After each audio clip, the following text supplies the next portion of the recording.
actually, and that I would like to talk about, and I forgot that we were going to have a tax expert, David, and I'm looking at you when I say that, and because a couple of the two things that I'd like to talk about touch specifically on taxes and specifically U.S. If I could start real quick with the point of so-called CARES Act.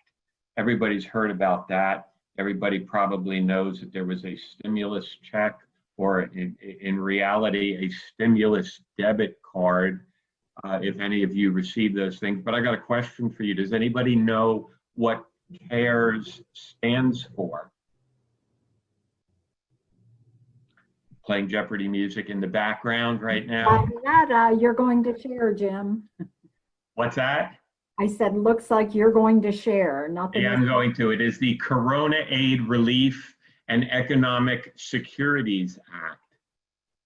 And why I'm bringing that up, and it is tax related, is I wanted to remind everybody of something that you may have heard about much earlier on in the year, but is becoming relevant. Both aspects that I'm going to talk about, you've probably heard about, but now are coming to a point where they're going to be extremely relevant. And one of them is the CARES Act, and specifically the advanced refund that people were eligible to receive. That was $1,200 for single filers, $2,400 for married, plus $500 for children.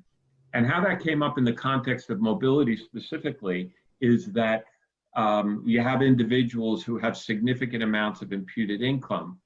And there are thresholds for what they call AGI, adjusted gross income, to the extent, for example, that if someone had imputed relocation expenses in their income in either the tax year 2018 or 2019, that could have potentially either reduced and or altogether eliminated their eligibility for that advance check.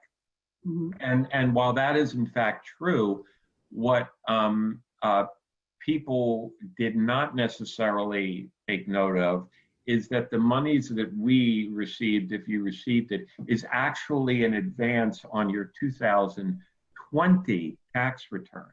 Mm-hmm. So early on, when we had a number of employees, transferees come to us and ask about this, he says, oh, my refund or my credit was reduced by $500 or $1,000 because I had $50,000 of relocation expense in my income on my 2018 or 2019 return. I said, oh yeah, right, I guess we got to pay that.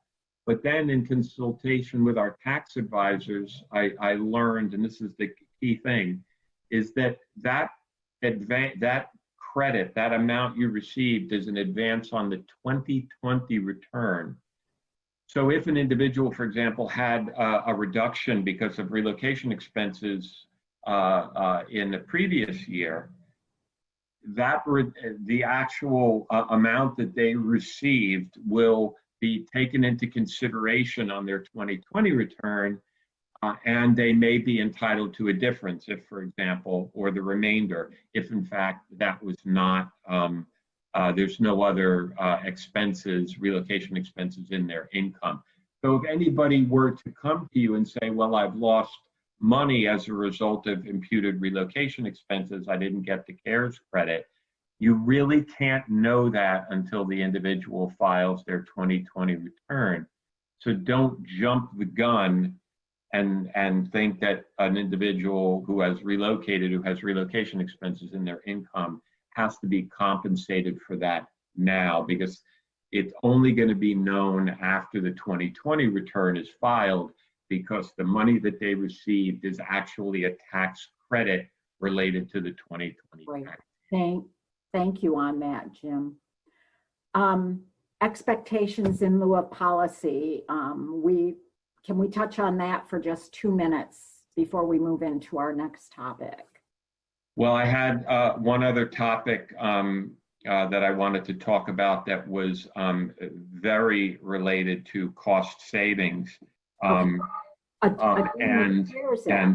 not so much policy changes, but there's another provision in the law which is related to IRS Code Section 139, which relates to disaster relief payments and how they're treated.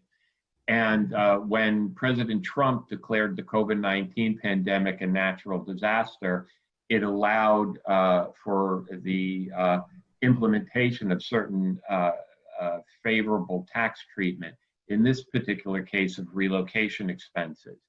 And so we put a process in place to identify any relocation or assignment related expenses that we could directly attribute to the pandemic. Very quick example, somebody who was on assignment in Brazil, it got very hot in Brazil, pandemic-wise, we brought him back, kept him in temporary living for 4 months, and then sent him back. All of the costs associated with that, the travel, the temporary living, the meals, the return back, all of it we were able to treat as non-taxable. And I've got plenty of examples of that from the U.S. domestic relocation side, additional temporary living, storage, things of that nature. Short and sweet, as a result of taking advantage of this provision, we saved $100,000 in gross up for 2020. So there's a real savings opportunity. So if you haven't looked at that as program managers, both on the international and domestic side, make sure that you do that. That was a huge piece of information to share or even remind. I know many RNCs have coached and guided along that line, but Jim, that is a reawakening to probably many people that are in the room, so to speak. It's one of those things where you hear about it, I get it, and then we were just so overwhelmed by the change in work environment, the immigration, everything, that it's something that could get quietly missed. And I always say I like to at least save 2 or 3 times my salary every year if I can. And I thought, wow. And when I quantified all of the expenses that we categorized and took the gross up factor of 55%, I said, we saved our company $100,000. That's good. That's awesome. That's awesome. And all companies are looking for ways of having that savings pocket. Where can we recoup some dollars? Yeah, so, that's a very good point, because while some industries are benefiting very much from the pandemic, depending on what industry you're in, there are a lot of industries, I would say the vast majority of companies are probably suffering in some way from the pandemic.